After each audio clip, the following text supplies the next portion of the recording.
Madam car ఎక్కుతుంటే పెద్దాయన వచ్చి ఆపుతాడు.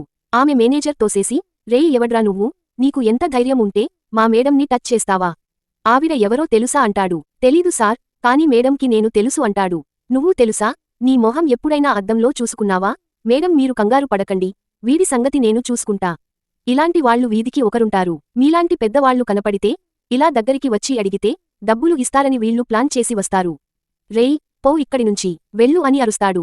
ఆపు సంతోష్, నువ్వు ఎవరితో మాట్లాడుతున్నావో తెలుసా నీకు అంటుంది. మేడం వీళ్ళకి మంచిగా చెప్తే అర్థం కాదు అంటాడు. ముందు నువ్వు ఆపు, ఎవరితో అయినా మనం మంచిగా మాట్లాడాలి. మనం పేదవాళ్లతో చాలా ప్రేమగా మాట్లాడాలి. ఆయన చెప్పిన దాంట్లో తప్పు ఏం లేదు. ఆయన నాకు తెలుసు, నేను కూడా ఆయనకి బాగా తెలుసు అంటుంది.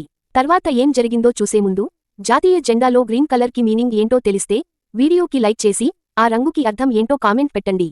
చూద్దాం మీలో ఎంతమందికి దేశభక్తి ఉందో. మీరు సరిగా చూడండి మేడం, మీలాంటి వాళ్లకి వీడు ఎలా తెలుస్తాడు అంటాడు. నేను నాకు లాగా బ్రతికే టైంలో నాకు తోడుగా నిలిచింది ఈయనే. ఈ బాబాయిని ఎందుకు మర్చిపోతా అంటుంది. ఆమె రోడ్డు పక్కన నిలబడి బుక్స్ అవి అమ్ముతుంటే బాబాయ్ వస్తాడు. చూడమ్మా, ఈ పుస్తకాలు నలుగురికి అమ్మితే నీకు ఈరోజు తినటానికి వస్తాయి. అదే దీంట్లో ఉన్నది నేర్చుకుంటే నువ్వు నలుగురికి భోజనం పెడతావు అని ఆమె ఆ పొజిషన్కి వెళ్లేలా చేస్తాడు.